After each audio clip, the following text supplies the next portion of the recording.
And for the public to Read see. that. Right. They also do work in that area in, on items that become, so for instance, term limits have come up as a bit of a discussion, a good bit in this. They will have a good bit of history. Thank y'all for y'all patience, and y'all ready to, We're ready to go. I'm going live now.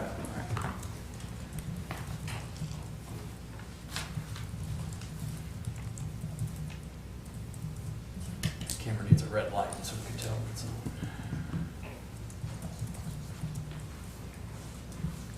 on. Okay.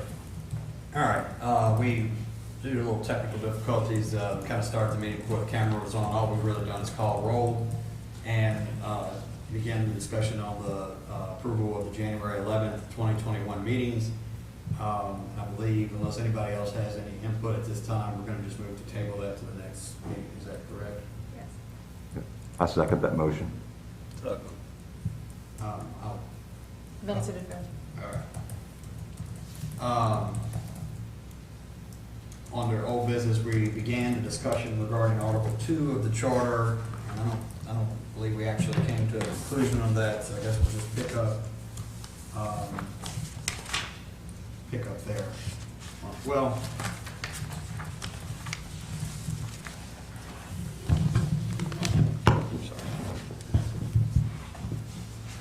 all right. So we'll just pick up there with Article 2 at this time. As I recall, we had already attached Mr. Ralph Ross's letter that to the previous minutes, so those are already in the record, identifying items in Articles 1, 2, and 3 that he had indicated, and we had discussed several. I don't remember. Correct. I think I'd gone through all the ones that I noted that I thought we ought to look at. Correct. We attached, we made those attachments, and we also made the written comments provided by the administration are also attached to Correct. the prior minutes. And let me go ahead, while we're, I guess, on this subject, let me confirm, well, I don't know, I guess we'll just stay on this. I'll follow the agenda. So if there's anything else, I guess, on Article 2 at this point, now's your time. Anyone from the public? Just what I had said earlier. I don't have any additional ones, Mr. Chairman, other than the ones we discussed last week, All right. Anybody else? or earlier this week, rather.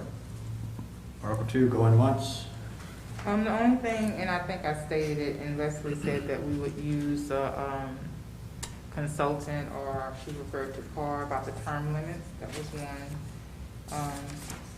And then someone mentioned about the compensation, and that would go through CAR too, about getting like an overview of what's typical of an area such as our size. And one that I do want to discuss, because I thought that was imperative, what Andre said about who has the authority to remove the clerk. I mean, I think that's something that really has to be defined, only because it doesn't spell out who the clerk reports to, right? Whether it's to the president and then the other council members, who has the authority to remove her, as far as like the administration or the council, under what terms. So I totally agree that we should definitely explore that more, and see what type of recommendation we could make. One thing that came up this week for me was the charter in section 207. Independent audit. So I go to the legislative auditor's website, and I know each city or entity is required to submit the report. But our charter states that it shall be a public record, published at least once in the official journal. So is the city official journal, are we using the legislative auditor as official, or is our official journal the Daily Star? And I guess Andre can kind of help with that, because I never recall seeing the audit published in the Daily Star.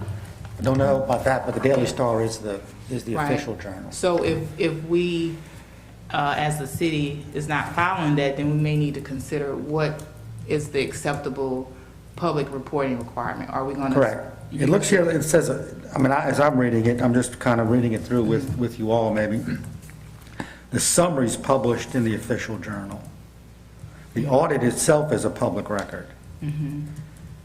I really honestly don't know, Tracy. Right, so I think if we're not even reporting to the official journal, we may need to consider changing that, making that request to the council as a whole. I agree, and I would be surprised, I mean, the audit is usually about 20 to 30 pages at least, isn't it, Andre? I mean, Attachments is more. yeah, I would be surprised if we've ever published that in the paper. And then again, I think you've got to balance the cost of Right. that, which is not insignificant. Right, and As opposed to it's available for those who want to. now, is it available on the website where you can click and download it, or do they charge you as a public record request? Okay, that might, I would think it's on the website. I'd recommend if I were asked that it be on the website, but I don't know. Yeah, and again, as I read the section 207, it's only that a summary Right. would be included in the public record. And for those that didn't want to pay for it, it could be available for inspection at any time and is available. Now, whether or not, selection of who the auditor is, generally, most municipalities are contracting with someone local that does the audit. The legislative auditor, I don't think would have the staff to audit all municipalities. And I would also tell you that there becomes a cost issue. The amount that is paid by state agencies for auditing greatly exceeds what generally is the cost for individuals that work with an outside auditor, with a CPA firm or something like that. So I would tell you, just from my experience, there becomes a significant cost factor there if you look at going somewhere else. Now, the article already provides the opportunity, if the city wants to request that and get that done, they can do it now. But I think that's really beyond the scope of our call and really a council and mayor decision. right. This is actually the audit that we file with the Louisiana auditors you're talking about, correct?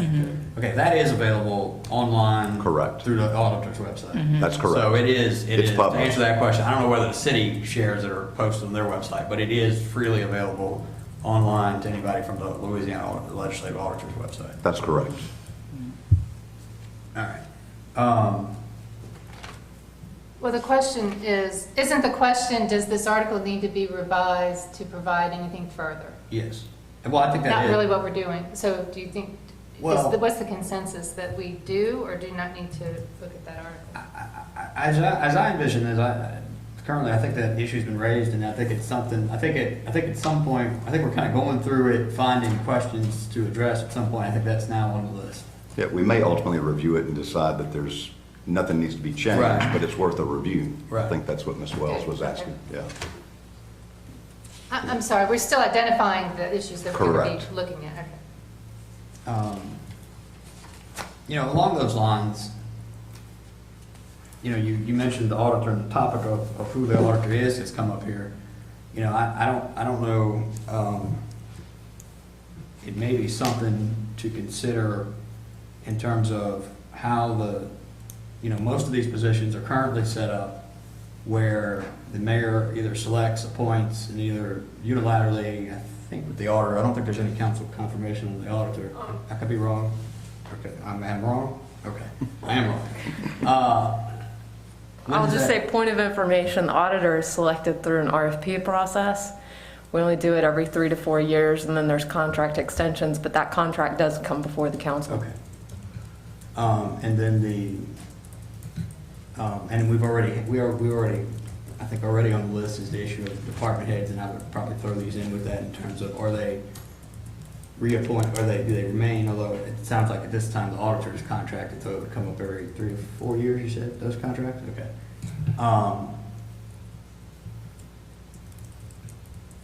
Anyway, I think those are topics along that same vein of thought for consideration at some point. in terms of compensation, since that's on there, and I think we, Mr. Broadwater, were you kind of looking into the consultant, or is that, I think we do need to take a review in terms of compensation, how that's handled. It is addressed in the charter, although I realize it goes beyond that. But I think for many reasons that we discussed earlier, we kind of should at least look at how that's structured, whether that should be addressed or any recommendations made on revising that going forward. I think as this topic of experts have come up, I do think probably that is something we really do. If we're going to wade into that, it needs to be with the assistance of an expert. So I totally agree. otherwise, we just stay out of it. Right. I reached out to Council for a Better Louisiana Cable and spoke to Barry Irwin. They do not have any expertise either in charters or on the compensation issue. And so they would not be someone that might be a potential selection for this should the committee move forward with that. Public Affairs Research Council, commonly known as PAR, I have reached out to Robert Travis Scott, who is their executive director. They do have expertise in this area, both with regard to charter, a number of the issues that have come up, term limits, size of a council, redistricting, compensation, et cetera. And I'm waiting for a response from them as to what expertise they can provide. Do they have the time to do it within the time frame we have, and what a ballpark cost would be, so that as we work with the council and the mayor to determine whether or not that's an expense that could be covered. I have not yet communicated with John Gallagher, the director of the Louisiana Municipal Association, but we'll be doing that to see what expertise they have to offer as well, and would invite whether the public or members of this committee have any additional groups that they may be aware of. I'm happy to reach out to them and get proposals as well. In terms of this, this committee, would y'all, is the committee, I guess I'd like to know whether or not the committee is inclined to pursue that further, and if so, whether I could say, whether y'all would be okay with me communicating on behalf of the committee with the administration and the council regarding at least exploring, not committing to anything, but exploring the possibility further of an expert, of a consultant regarding compensation for the administration and council review. Yeah, I'm okay with that. I think it would be helpful for us to at least have a ballpark estimate from that entity so that we can provide that to the council and the mayor so they could determine whether or not that's an expense that fits within the budget. But I think there's been enough conversation both from the public and members of this committee with regard to that it may be time to update this provision of the charter, both with regard to the council's compensation and the mayor's and how it updates thereafter, that I do think that the city would be well served if we engaged an apolitical entity with some expertise in this that could really provide the data to make sure that that's a data-driven determination as opposed to just the whim and fancy of some individuals. I totally agree. It's too much of a burden, really, for the council and the mayor to address their own salaries, and to take that out of their realm. And I can only speak from my tenure on the Judicial Compensation Review Commission. When Dr. Scott presented the Southern average and we saw how woefully behind we were, it was startling. And I really think if we're going to have the highest and best quality people running for the positions, that we need to help them with that, or at least give them a path to run down to consider. I do agree, and I also was thinking about Frank's comment, your comments, Frank, at the last meeting about limiting the scope of that consultant's work. And certainly we would need help with several different issues. I don't know, the thing to do is go ahead and reach out, and at least with the scope as to compensation and making those revisions. And then as we go along, we might find that we need to expand that scope further. But I do agree, Frank, that it shouldn't be just a general, we're going to go get a consultant for everything.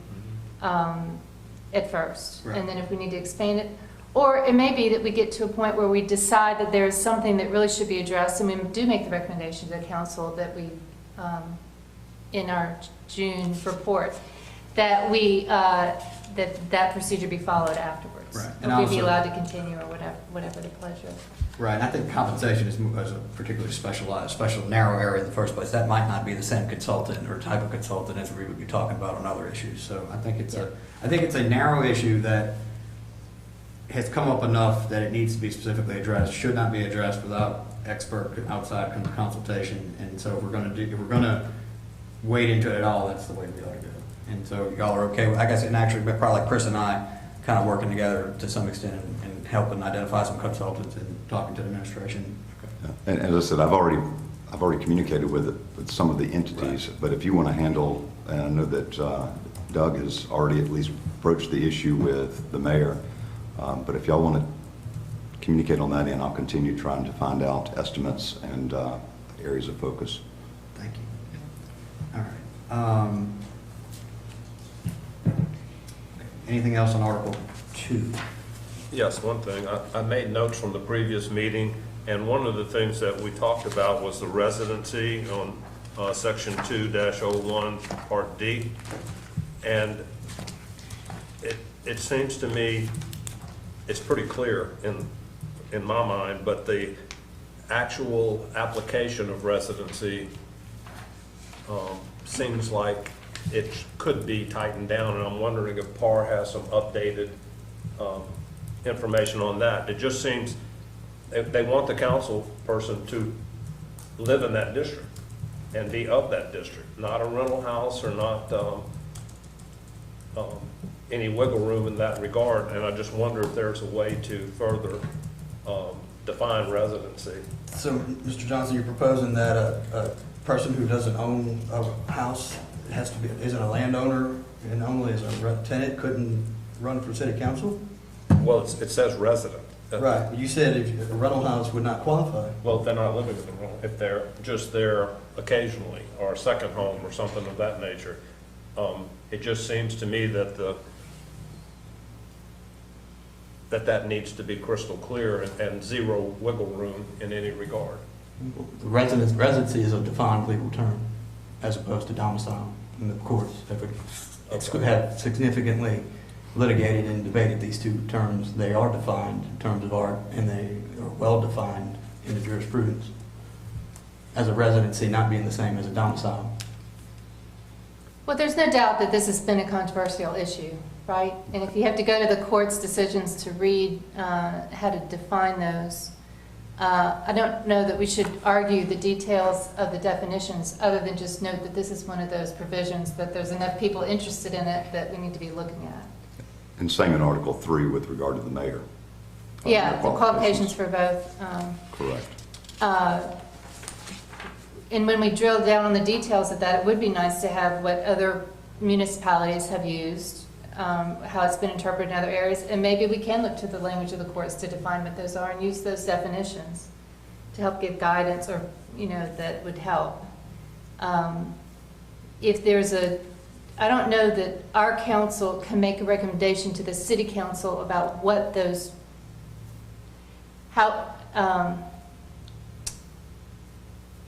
it's up to the city council to decide what issues to put up for the membership of the voters. And if the city council wants to define it one way or define it another way based on those provisions of, like, where you sleep, where you keep your dogs, where you spend most of your time, where you have your homestead exemption, whatever those issues are, we can sort through those things, but I think it's be prudent for us to identify what those issues are and give those parameters to the city council to decide what those are. Sure, I think that's our job on all of these. What are the pros, what are the cons? Ultimately, if we have a recommendation one way or another, provide that, but also provide, I would say, even for matters where we are unanimous and say we all agree this is probably where it should go. Right. But I think we still have a duty to the council to even say, but there are some arguments against our position, and give all the information to the council, and that ultimately they're the deciders. We do the research, and to me, I think it's our responsibility to evaluate the issues, figure out the pros and cons, and put all of that on the table for the council so they can make an informed decision. So the committee that we're part of, we're making a recommendation to the council based on the consensus of what we feel should go before the council. Am I correct? So, I mean, The way I'm envisioning it, I guess, is once we finish taking input, we'll probably have some work sessions at some point, and then come together for a vote and recommend, anyone will be able to, I guess, propose a recommendation, I think, to be included in it, and we'll vote on it, and either the recommendation will be, recommended essentially, or not. okay. That's what I think, that's how I envision this at this point going. I mean, that's subject to. Because I do believe, and Lacey, you can help with this one, the last charter review, they had some items that were discussed but didn't make it to the council for consideration. Correct. Right? That is Right. correct. And Okay. also that the council is still free to ignore us completely and reject everything. We could make a recommendation one way and they could completely go the opposite way. We are strictly a advisory committee with no control over what they do. And Ms. Wells, to your point, I think you're right. I think we may ultimately get to something that the majority of this committee doesn't recommend a change, but I think it would be beneficial to the council if we include, which they will see in our minutes anyway, but the items that came before that certain members of the community thought were important enough for us to evaluate. I think that would be wise to include that in our report. These were other items we looked at, but we didn't come up with any recommendation that the majority of the committee felt like warranted a change. But I think it would be smart for us to advise the council what it is that we looked at. Right. And then they may decide to pick it up in a different area or direction. Absolutely. That's their Yeah, they could prerogative. absolutely go completely 180 degrees from anything we. Good. Okay. And that is my point over the residency piece on this. The very fact that it came up and had to have a court decision, in my mind, lends itself to maybe perfecting this a little further than it is. Yeah, and the chairman and I have discussed, separate from some of the meeting, that on an issue like this, there are multiple models out there, quite honestly.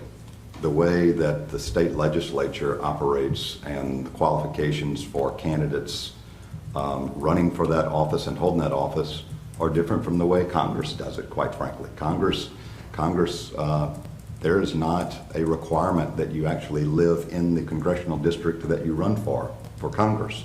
But the legislature is very different, and we actually have had, in recent history, in the last couple of years, a legislator that was called to account for that it was not his, they use a domicile as opposed to residence, and the chairman's right, there's a distinct difference in the law in terms of what those things mean. So there are models on both sides, and there's arguments for both ways of doing it. But it's an issue that I certainly think there's been enough interest to at least discuss it. There's also judicial district, just where Correct. where you don't have to reside at all, be domiciled, or have any physical presence in that district. There's multiple models, yeah.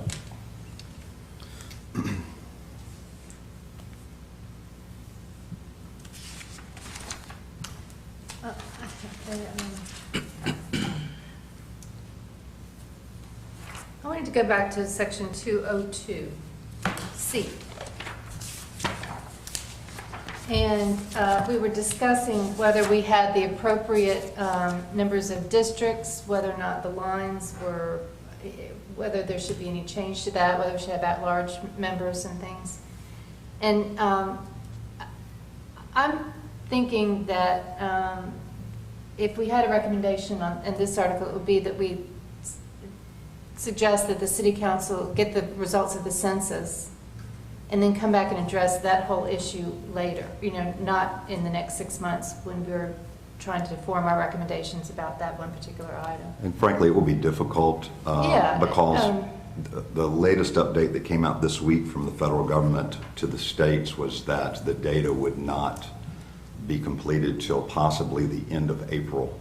So it would put us on a pretty tight timeline if we were going to be reviewing hard numbers, which I think is a little beyond or structure is. But the numbers, I mean, the numbers matter. From the time this charter was created, the population of Hammond, my guess, has roughly doubled during that time period. And so the number of people being represented by a councilman or councilwoman has increased. The boundaries may be similar, but the number of people being represented have certainly changed. And the boundaries have changed. The boundaries have changed, but ultimately, the city limits, so if within the Right. city limits, we had a population previously of 15,000 when this charter was created, but now we've got 25,000. Those 10,000 people are divided up among those five, so that everybody's got an additional 2,000 people roughly, because of the boundaries. Then the population within those boundaries and precincts have to be roughly equal so that each council person's represent the same number. But there are more people to represent amongst the five, and that number has remained constant even as population has gone up. Not saying that it warrants a change, but it's just to note, and we're not going to have hard numbers until Right. towards the end of our term of service. So that would be, the issue would be council districts, at-large members, how many people should be on the council? I'm thinking all these things fit in that category. I agree. And so my suggestion would be that we report to the council on that issue, that we don't have any, we cannot make any recommendations on that, and other than to get the census numbers, and then maybe that could be a second assignment or an assignment for another group, or, Well, that's my suggestion. the council will be faced with Having to, with yeah, they having to will. redistrict at some point. I mean, so even if the results come out in April, they've got to be, you know, an analysis, something's going to have to be done by some probably consultant, really. Yeah. And At least so- 6 months prior to the next primary election for the Right. council members, whenever that is. So, Whenever that, oh, we have the dates. Lacey gave us the election dates, but I yeah, don't. well, if it comes out in April, then November would be is that even going to make that? That probably wouldn't even make that. What is- So the, September, October, yeah, it's barely 6 months, maybe. It probably will make it for the election, just because, so it all depends on when the data actually Yeah. comes out. And the census has been such a moving target, this census especially. If the data comes out in time, we are already reviewing right now consultants to look at those numbers, because that's what the city does each time, is hire a consultant to review all that data and then to go through the nuances of redistricting. Does it take 3 months, a month? How long does that usually? mean, I it's gotta think, take some I think the time. consultants took at least 3 months Yeah. last time. They kind of have, I think they just really look at the parameters as a whole and analyze where the trends have shifted. So in some ways, it hasn't been a huge amount of change each 10 years, but that is something that right now we're reviewing consultants to come in to do that again. I know the parish just hired their consultant Right. to come in, so. I think it'd be interesting to see how that works. I mean, I would guess there's been more population growth kind of on the east side of Hammond and maybe some shrinkage on the west side, but and it doesn't even matter for purposes of today, but Yeah, the only other thing I would add is that it comes into play because I think it's that year out that you have to have designated residency in order to run again. So Right. that's the only, if you're right there on the border, maybe then it would be challenging, so. Ralph Ross, 505 East Robert Street. It just seems to me that really the council could look at the pros and cons of the number of seats without knowing what the population count is going to be. Because once you hire the consultant to redraw the lines, they need to know, am I going to draw it for 5 districts or 6? And it just has occurred to me that sometimes you get into quorum issues. There was a situation on the council this year where there wasn't a quorum, and maybe with one additional district, it's a little bit easier to keep a quorum. And the at-large is, another issue too, but that's just my thoughts.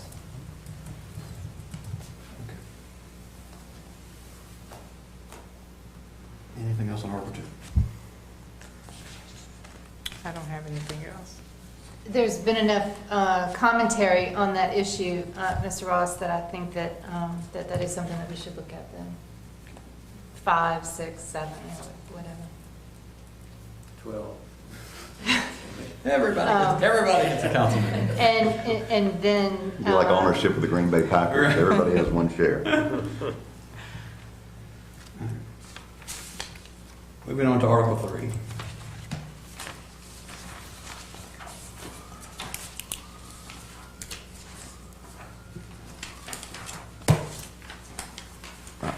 I'll just note, which we've already discussed, because it's similar to what we discussed with regard to Article 2 and its applicability to the council. But I think it's based on the public comments that we received, it is worthwhile for us to look at Section 3-02 relative to term limits, Section 3-03 with regard to the mayor's qualifications and whether residency is the right word or whether it should be domicile or something else. Section 3-06 relative to compensation, as we've already discussed, relative to the council as well. Those are the items that I would note. I need to ask if we can go back to 2.9.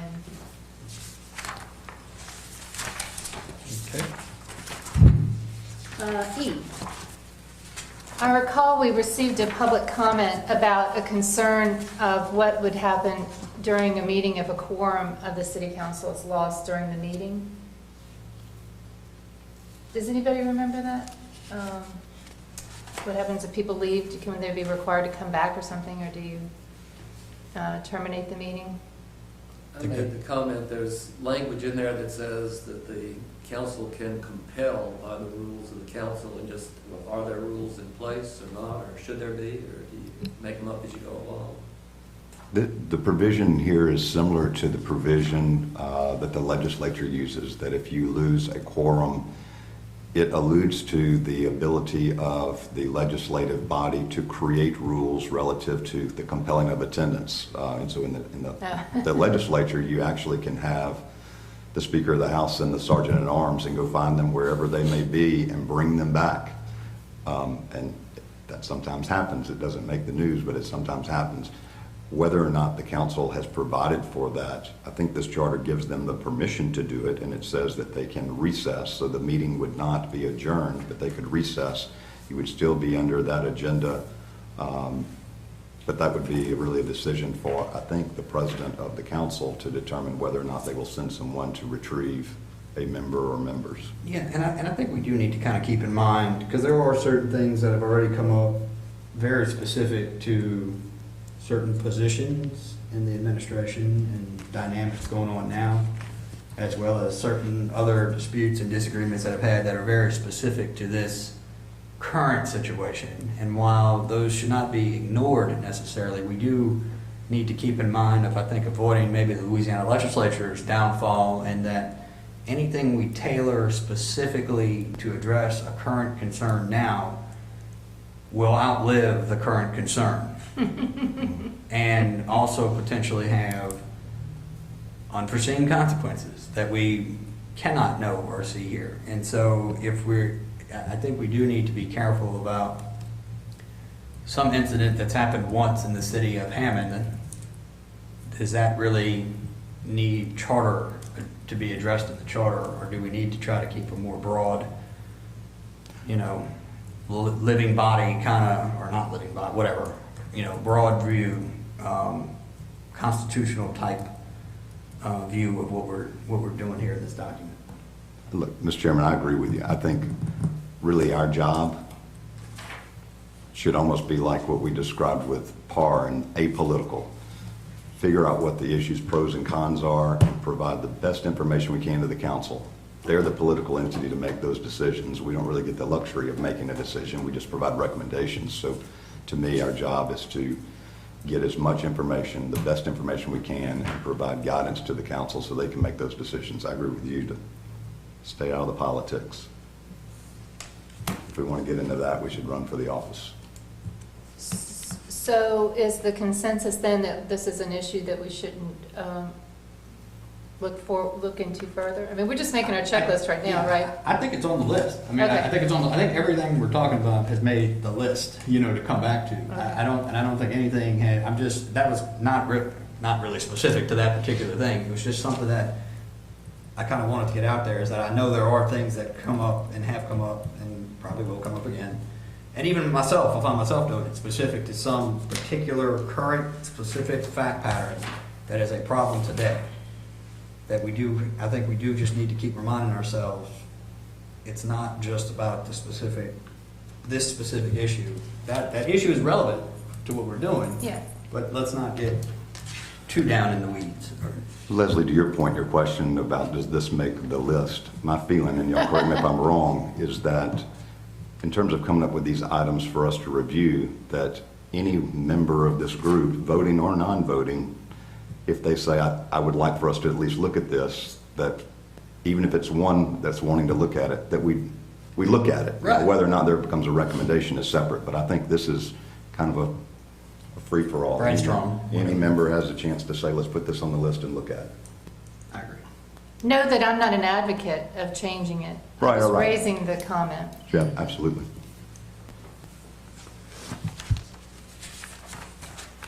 Since I caused the trouble by mentioning it. Can you come up to the podium, Mr. Ralph? Yeah. Can you come up to the podium? I think that council rules need not necessarily be in the charter. Right. You know, Agreed. because the council establishes rules like speakers are limited to 2 minutes and so forth. So those could be adopted subject to it. So it was really just kind of an innocent question. Yeah, sure. That turned out to not be so innocent, right? We're just all talking. Right. Right. All right, moving back to Article 3.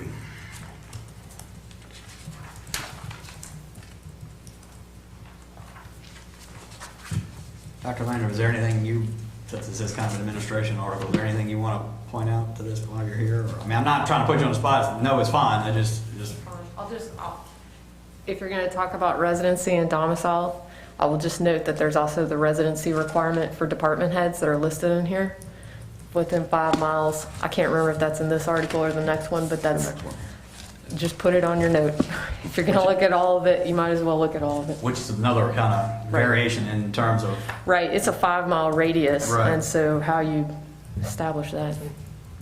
Again, I'm not. Sure. I mean, this isn't an innocent question, but do you think there is, in terms of wanting to find the best and brightest people to do these jobs, that's a job, and people commute.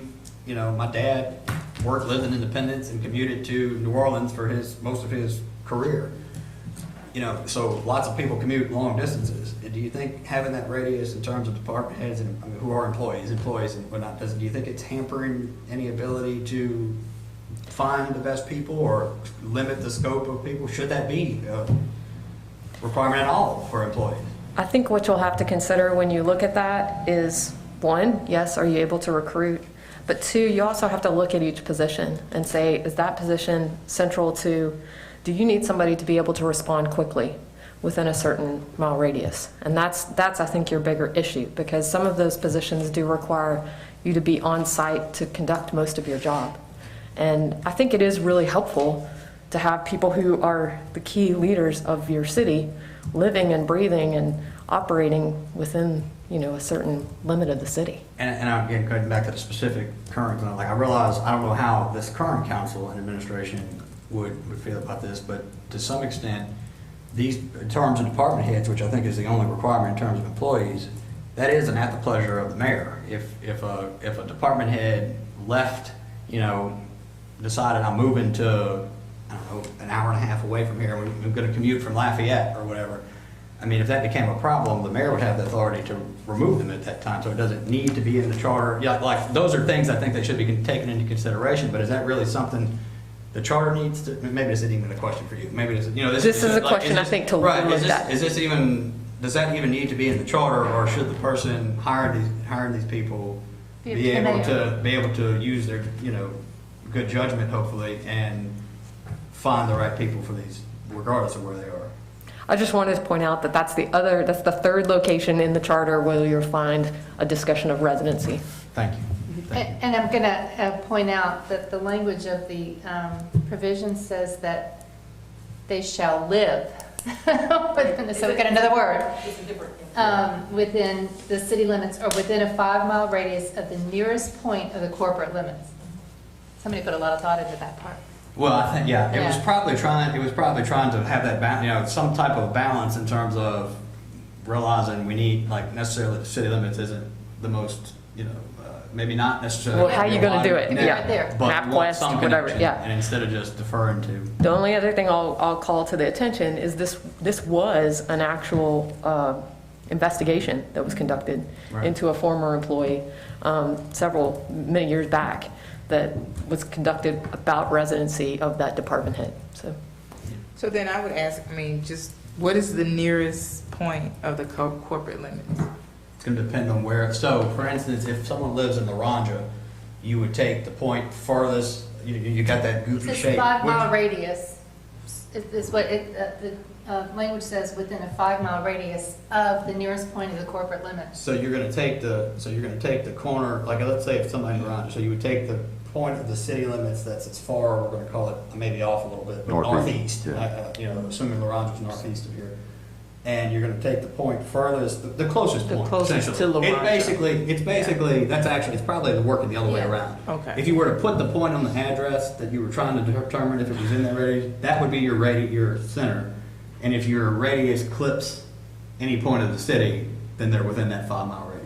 Which everything is pretty close around here. Well, I mean, the way the city spreads, and actually, if you're living on I-12 east, by the time you get to the most eastern point of the city, and you're 5 miles out of that, I mean, between 5 miles from the most eastern point, 5 miles east of the most eastern point of the city is probably, who knows how far from the western point of the city, like the westernmost part of the city. So it is.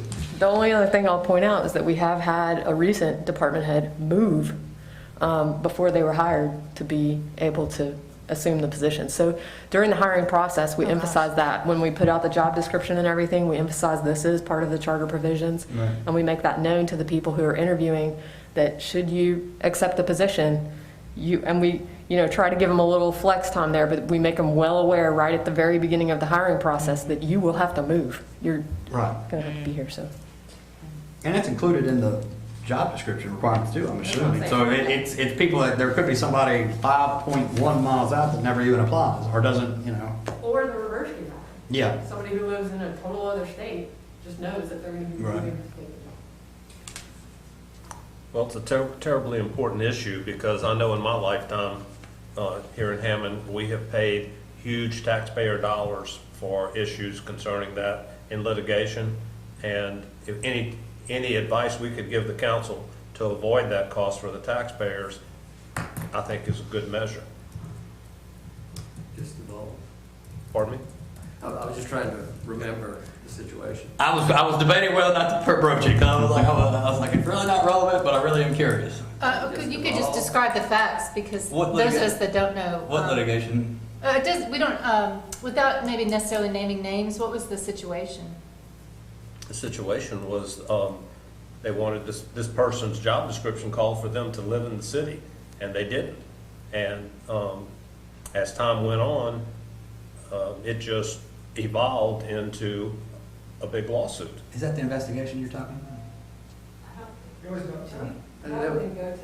All I'm saying is, Ball moved all over the place. all I'm saying is that the language that the council adopts, if it is evolving with what's happening in our community, might help save costs to the taxpayers of this community. I'm sorry, the curiosity's killing me. Andre, can you address that? I realize it's not particularly relevant, but I'm not aware of it. Okay. I'll just give my public comment, if you will, about the residency.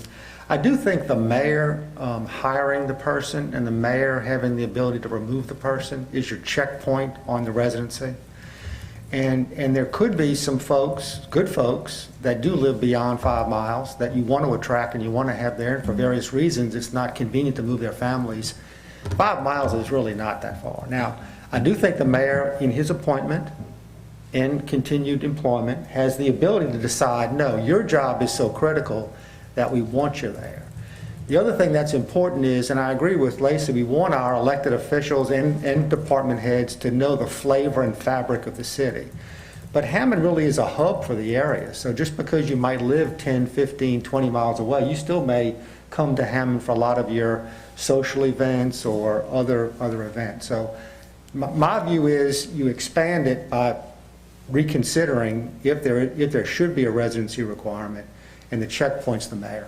Right. And I mean, even just not to kind of harp on this too much longer, but I mean, if you're on the interstate, if you're a minute off of I-55 north, you could be 15, 20 miles away And you can get, I can promise you, you can get to downtown Hammond faster than you could on the, other side of the Robert exit, particularly at certain times of the, which I don't know if that's 5 miles or not, but, right on the east side of Hammond, it will take you longer to get, or from LaRanja for that matter, where you're on back roads, I don't know why I keep going LaRanja, but, where you're, or on Sisters Road in Ponchatoula, right on the other side of I-12, if you've got to go through that as opposed to, so I think maybe the geography has kind of outlived its lifespan as to how we do now.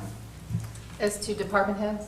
Well, everything, like I said, it's on the list, we're not actually, I think, on department heads, but I think it's certainly, it's on the list. Yeah. At the risk of standing up too often and fearing that you all won't tell me where the next meeting is, it just brings up a question that popped into my mind.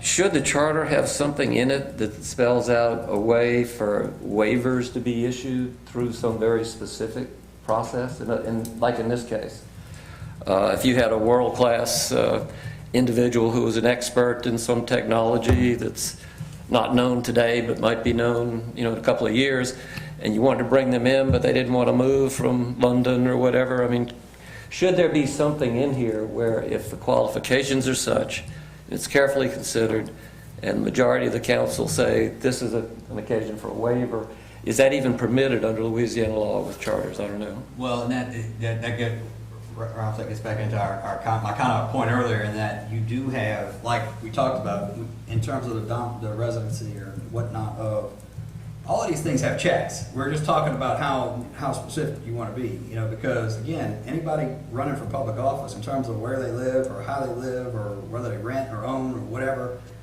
there is a check on that. It's called the voters. In terms of the employees and administration and department heads, they're at the pleasure of the mayor. There is a check. The mayor, who is ultimately checked by the voters. So it's kind of my point earlier, is that how much in the weeds do we get down in here in the specifics of it, or do we just say, look, at some point you got to trust the people that the people elected, and that's why I keep, earlier I was talking about, you got to keep thinking big picture, don't get lost on the particular, facts that we're dealing with today or the particular people that we're dealing with today. This is going to outlive, a lot of people, and so that happens. I'm sure Chris can touch on that in terms of things that went into the Constitution that were procedural almost to an extent, and then our budget, the state budget. Every time there's a budget crunch, so much of the budget is tied up in the Constitution. Instead of it being a legislative process, well, the legislature is left with, well, we got 4 line items we can cut this budget. So, education and healthcare. I'm exaggerating, but that's the point. So in terms of your question is, yes, there could be a waiver permitted, or there could just be no limit to waive. Anything else? On the topic of department heads, I think that we should get some more thoughts from the administration about how this has hampered them in the past or helped, and see if there's any suggestions from the mayor about how he could hire different or better people if it were changed. So that's what I would suggest, that we ask for any concerns that he may have specifically on that point. I agree. It's a good past mayors, it's too. a good topic. Yeah, it's a good topic that no one is better situated than the people doing the hiring. Yeah, maybe we should reach out to our past mayors, the ones that, at least specifically the ones that were here this month, and ask them that question as well. I'll put that on the list. All right. I'll just add here too, the language of the charter, the titles of those people may have evolved, why some of them are in the charter and others are not. Should all of them be in the charter? Should some be taken out of the charter? There's lots of questions right there that we've always questioned internally and said, how did this come to be? Can y'all, and again, I understand, I'm not, this is really, I'm trying to figure, I think, and we all do, want to know what's best here. Is there some analysis that y'all can provide in terms of how, and I know, and again, another thing, I know some of these positions have been combined, and I know there's provision for that, And some of the positions have never even, like the public Public Works Director and the Safety Director are both like these nebulous positions over many years, not just recently, but like many, many years. There's questions about which ones are required to be filled, which ones are combined with another position. Are they required to be called this? Is that what their business card should be? Like there's, and then you muddle through it because you're like, well, what's best for the city? What's best for the interests of the city right now? And what best communicates these positions? And what will the public understand these positions to be? So I think in my mind that the department, there is some history here in terms of department heads being treated as almost like a cabinet, for lack of an analogy type thing, of the mayor. And I think they should be there, but I think in terms of, we need some information in terms of what's working, what have you already run into here? Sure. Like this sounds like a very good area where there's good information in terms of boots on the ground, in terms of how this is working, how this is confusing people, how this is whatever, and how do we fix it? We discussed this a lot at LMA. So Okay. yeah, we can reach out to other city administrators and other administrators throughout, and see what they've maybe had some revisions. This is always that really muddled just spot where you try to do the best. You want to do the best for the people. You want to do the best for the people you're hiring and all that. But Mr. Chairman, I would note on this one, since we're already in Article 4, there's also a provision in Article 4 that gives the mayor the ability to do a reorg. Right. You Now, talked about that it's last time. subject to the approval of council. I would tell you that as we look at this, just as a point of reference, you referenced these department heads as being similar to a cabinet. The same thing is done with state government relative to the governor. And as I recall, the Constitution provides a specific number of cabinet positions. But there is flexibility as to adding or taking away or merging departments, but you have a limitation on the total number of cabinet positions. So it doesn't allow a governor to just go crazy and have 40 people on their staff. If I recall correctly, it's numbered at 12. And the issue came up several years ago where there was a move by Representative Joe Harrison to create a cabinet position of elderly affairs and for the councils on aging. It was approved statutorily, but it now exceeds the number of cabinet positions that are there, and so there's always one who's left out. So if we are going to look at it, it may be wise for us to consider, should we have a set number? But the mayor and the council, by ordinance, creates which ones are there in working with the mayor, same way that you do in state government. And that makes it more responsive to things that change, Right. right? As opposed to not going everything in the, maybe that's, it gives, you got it, but then that goes back to the discretion, you've got to. It goes back to that issue of getting so detailed in what is the city's constitution, Right. that you tie the hands and you don't want to paralyze the council and the mayor from being able to operate. Right. So getting into those titles and things, it may be wise for us just to look at giving a set number and let the council and mayor decide on what those titles are and which budget positions are filled. Andre, can you pull a copy of that to circulate, to whatever the states, I guess is that the constitutional article? Or, yeah, that'd be a I don't know what article it is, but. There's a Louisiana Constitution The article. that constitutional provides article, for it. just so we can circulate it to the committee. So there's there's an article in the Louisiana Constitution. Number Article- 7,452. It's in, I guess, Article 2, that has to do with cabinet positions of the governor, maybe it's in Article 1, but it specifies a number as opposed to getting into the details of what those are. My recommendation might be you get the current administrative chart for the city, look and see how that is, look and see what positions we have, which ones we don't. Maybe if that seems to work, adopt that for your folks. Like Lacey said, the Public Works Department's in there. That's, to my knowledge, has never been filled. I'd be reluctant to put a number in the charter because of the same reasons we talked about. Who knows what circumstances might be. I just look at the current organizational chart and Well, if it works, I think adopt the that. way, I think what he's saying though is that it's more like a cap. That's right. It's And a- so if and then the city, through its normal ordinance process, could decide, okay, the administration may say, look, I've got a limit of, which we have a cap now. I mean, whatever the charter, so they're very specific caps, but, there is a cap.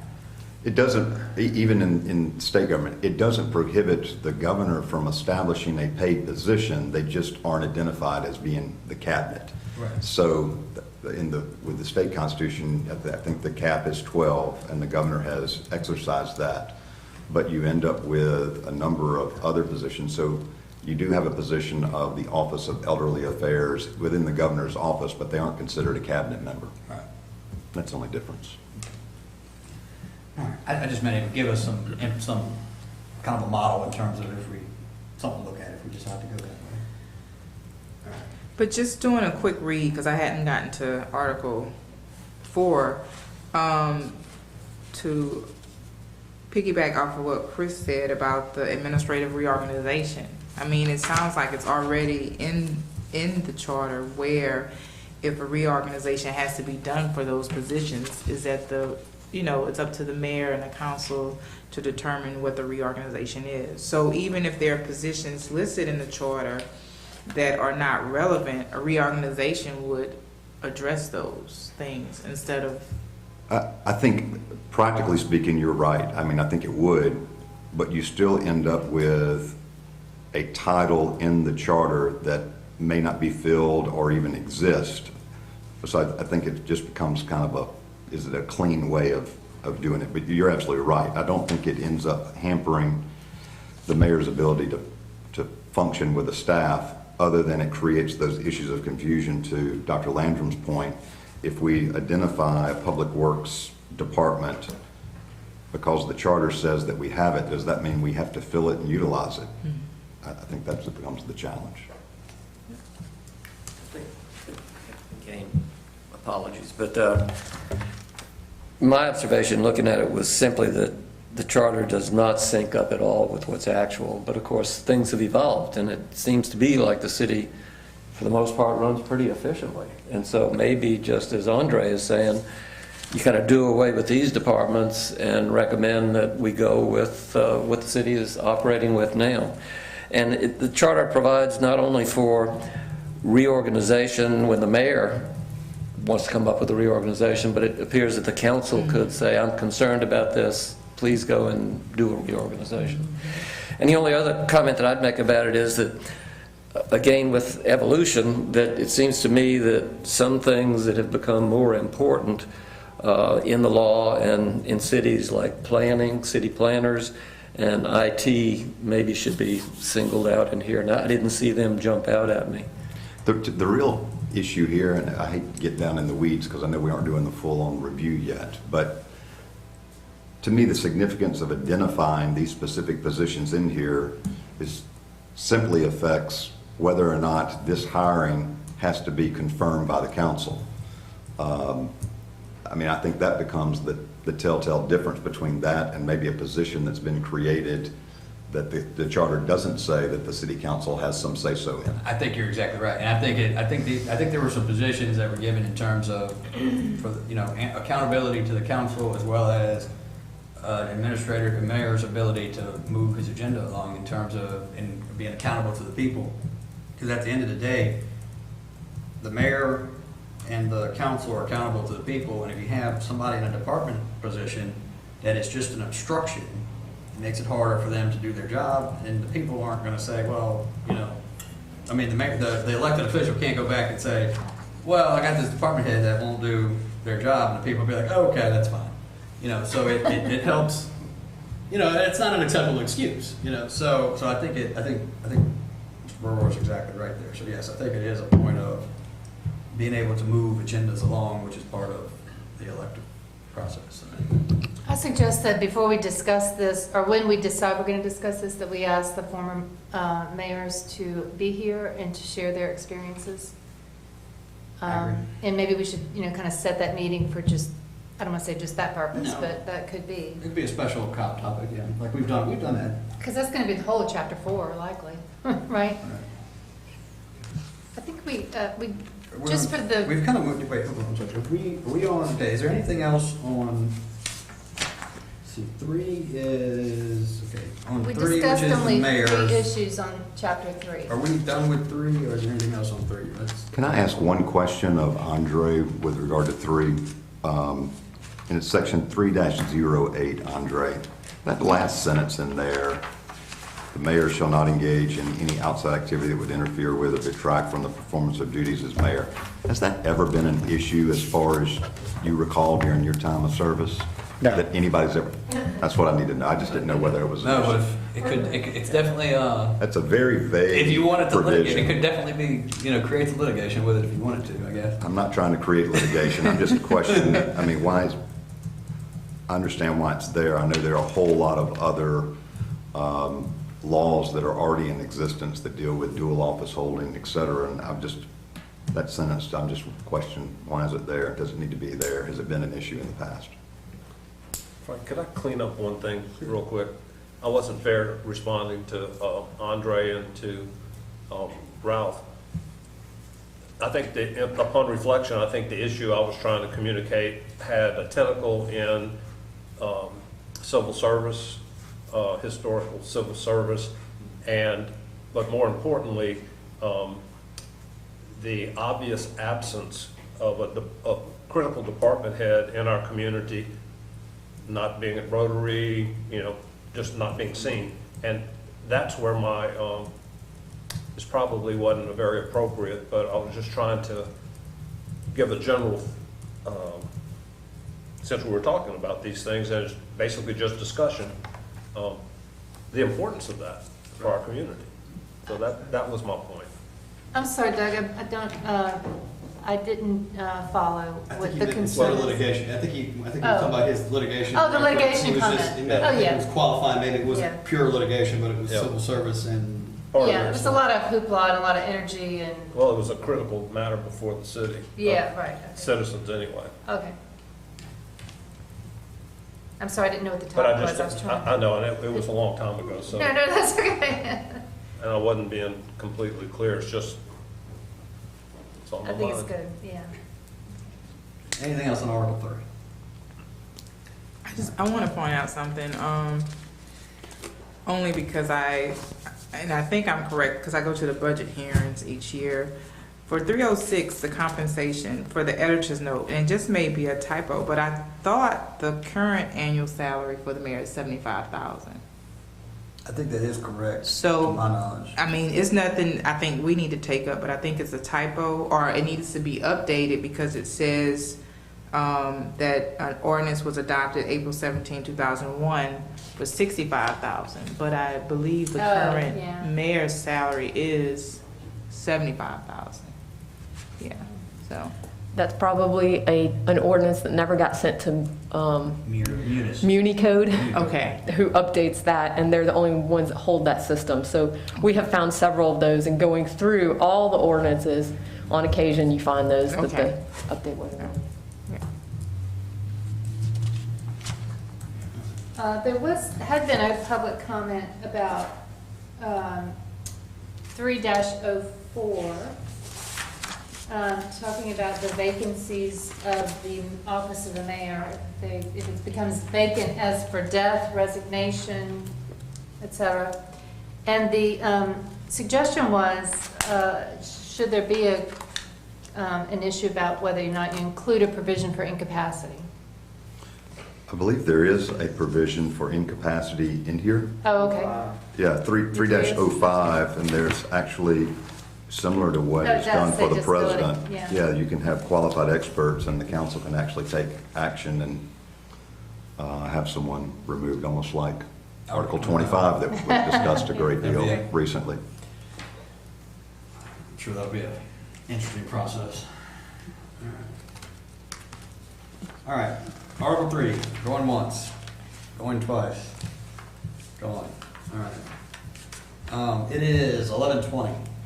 Do we want to start Article 4, or we've kind of covered Article 4, I think, we kind of got into it. Do we We want to? really covered Article 4, and I would just note, to be fair, we did have a request in public comment for us to look at Section 4-02, Section E.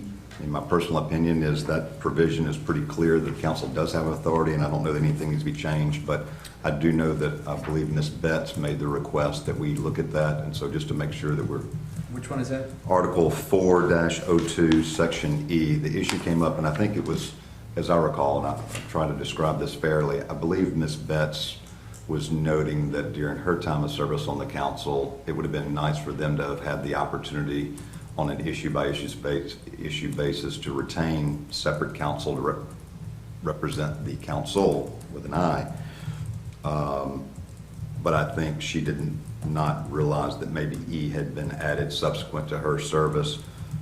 But to be fair, she raised the issue, and so I just wanted to put out there to make sure that we review it since it was requested. Didn't Carly feel very uncomfortable with, the process? And I think you made mention of the fact that there might be some state process to be followed. But right now, it doesn't say, well, you can do it, but how do you do it? Well, and so there's yes, she did have she did raise that issue, and it's just like professional services. And there's a lot of discretion in terms of the ability of any public body to hire professional services consultant, or Mr. Broadwater can add to that. And I think we were kind of the opinion, again, that on that issue, that if the council wants to adopt a procedure and how they handle it, that I think that's more of their job. I mean, I think as it stands now, Mr. Ralph, and you're right, Carly asked the question. To me, up to that point, I'm not sure anything needs to be changed. As it stands now, Andre is the attorney as well for the council, and if they have a question about what's the legal procurement process, if we voted to engage a separate attorney in addition to your services, they could ask him that, and he's as well versed as anybody ever worked with on that stuff. And he could say, well, there's a state procurement code, or this is a contract professional services, which is treated differently than buying toilet paper or whatever. He could explain that to him. To me, all of the law and everything is there for them to do it. Whether or not, to me, it raises a bigger issue, and that's not necessarily whether or not the charter needs to be amended, but whether or not, just in operations, we ought to have some training period for new members with the advent of term limits. You don't always get those things. There are things you learn by doing, and they have a resource in Andre, and as well as the administration who would assist them, but probably not a bad idea if you're looking at things going forward to provide some training for new members of city government, whoever they may be, mayor as well. Yeah, if I could just address this, I would be reluctant, I would advise that you not tie down any more, E, because here's the thing. You don't know what the issue is that the council wants to hire special counsel for. Right. And that may be such a subspecialty of law that Right. you kind of know who you want to hire, and you really don't have to go through a long, drawn-out process. So I think what the council struggles with is to have a bank of lawyers available on call as issues by issues come up. That's for the council to sort out how they want to administer Right. their ability to hire a separate counsel. But I would leave that really as it is and let the council sort that out depending upon what the situation is. Agreed, and I wasn't suggesting maybe that needs to change. I just want to be fair to Ms. Betts, who asked that we look at it and make sure that we kept that on the list. That's, what was that, Article, what was that? That's again? 4-02. Okay, all right. Anything else on Article 4, we consider that topic concluded for today? All right, I'm gonna jump into the, I guess, we're out of order there a little bit. Under new business. Okay, under new business, any member of the public, does any member of the public have anything they'd like to, this is kind of an open forum for any member of the public that would have a comment at this time. Relative to 4? Floor is yours, Yes, sir. with limits. No, we moved on so the way the agenda's set up, we're now on new business item 1, which is just if the discussion is not, it's just a time for anybody, any member of the public, if they had anything they wanted to address generally, to address. Any of the items, Mr. Ralph, we've gone through Articles 2, 3, and 4, and so if there are any items with any of those that we did not touch that you wish to speak to. Speaking for the public, I really didn't have much of anything on 4 other than that I mentioned, but it seemed to me that there were some hot button issues. You all may have talked about them already. All right. Police chief and that kind of thing. Mr. Johnson, I guess at this time, is there anything, any update or any additional information you'd like to provide us from the administration? No. Anybody, any member of the, Can I just follow up, because you'd asked me to do a couple of things for you at the last meeting? yeah, perfect. And I did provide a copy of what I figured were relevant Attorney General's opinions over the years. Usually they go back a long, long way, some recent, some old. I pulled a couple of memos, sort of internal, that I was asked to look at about charter provisions over the years, so you'll see those. You asked about what hot button issues there might be. I did reach out to Jay Seal on the Alvin Ray Washington case.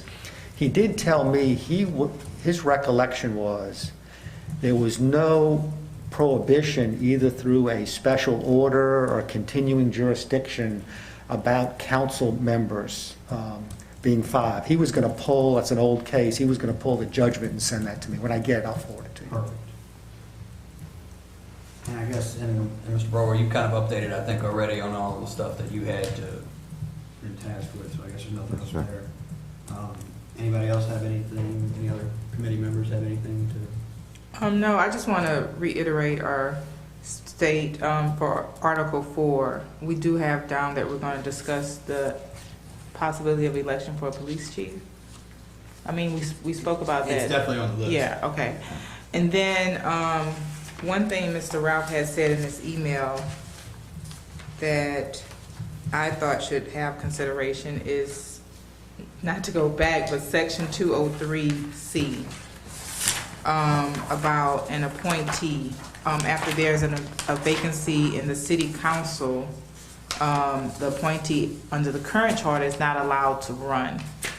And I think that's a valid point, that we should consider whether or not an appointee should be eligible to run for a seat that they're temporarily occupying. All right.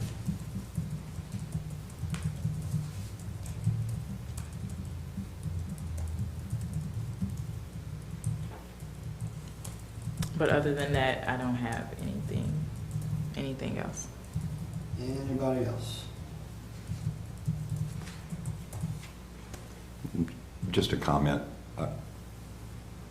I'm really pleased with how our discussions are going in terms of what's being contributed, and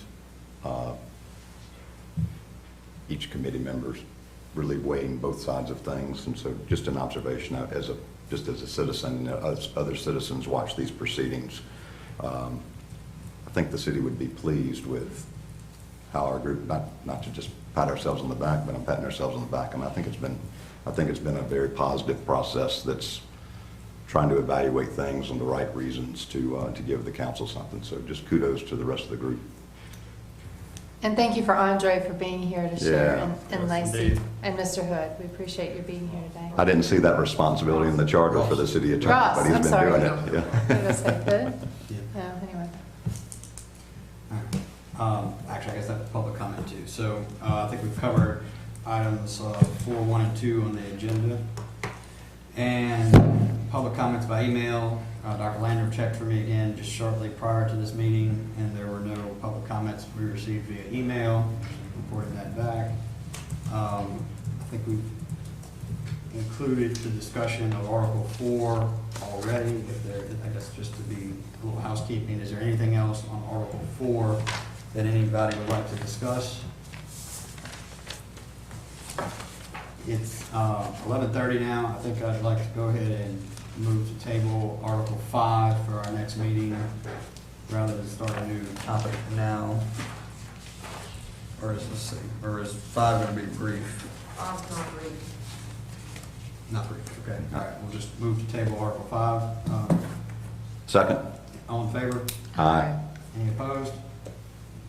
That'll be tabled.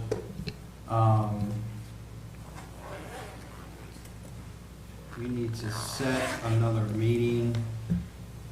I guess let's just go ahead and set one, I think, at this time, rather than, I know we probably kind of envisioned a few more, but we don't have a full committee, and I think there was some input about alternative locations. Does anybody have, I think we all discussed the Kenny Center, right? Okay, so did we decide we want to do one at the Kenny Center, and if so, maybe that should be the next one, unless, does anybody have any alternate sites, proposals to the point that they've been vetted in terms of technology and space that we could talk about, or do we just need to schedule the Kenny Center one now?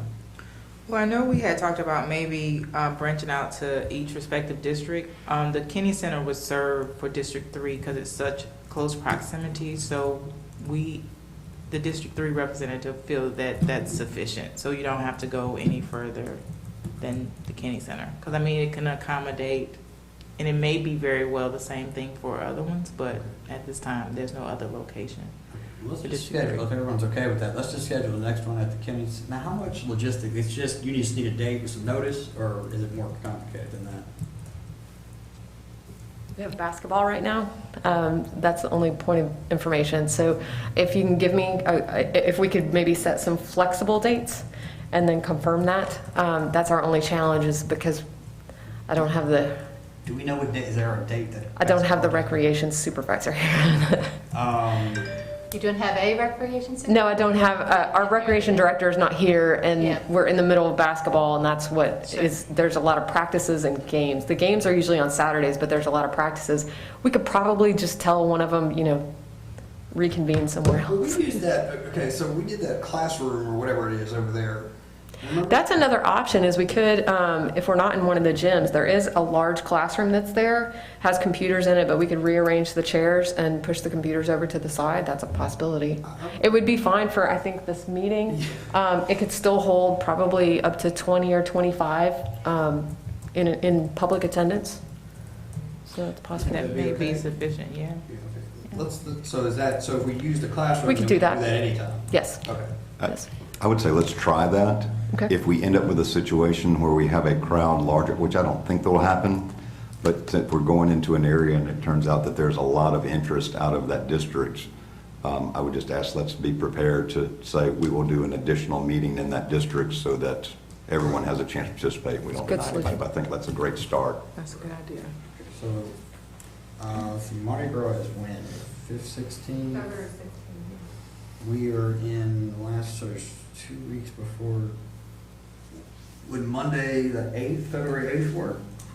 Or is that too soon, too far? It works for It's not a me. holiday on my calendar, but that doesn't mean, like, I for some reason, Outlook doesn't always put holidays on my calendars, like it doesn't. President's Day? It won't, yeah, it won't, and it certainly doesn't recognize Mardi Gras as a holiday, but I'm just, so if it's something, some holiday or other event that I'm not aware of, please tell me. So that'd be a week from Monday, The 8th works. for a me. week from Monday. Correct. Yeah, February 8th is fine for me as well. Me too. Tracy, you think that's enough notice and enough time to get notice and? Well, I would like to be able to advertise to the community of a different place and location, not just 24 hours ahead of time. I mean, Right. The Right. idea is that we're trying to get participation. So Right. if that's enough time to get something published in the paper, maybe? We could get a press release out Monday to the Daily Star Okay. and 17, and then I'm sure the city can share it or something too. And also ask the council member for that district to spread the word through whatever social media Yeah. they use, whatever. I'm sure we could get the word out. I'm not sure, that's not District 3, the Kenny Center, is it? I don't think that's, oh, it is? I think so. Okay, It's right on the edge. yeah, Yeah, is that, you think that's enough notice? yeah, Okay. yeah, All right, 5:30? Works. 5:30. Yeah. 5:30, February 8th at the Kenny Center.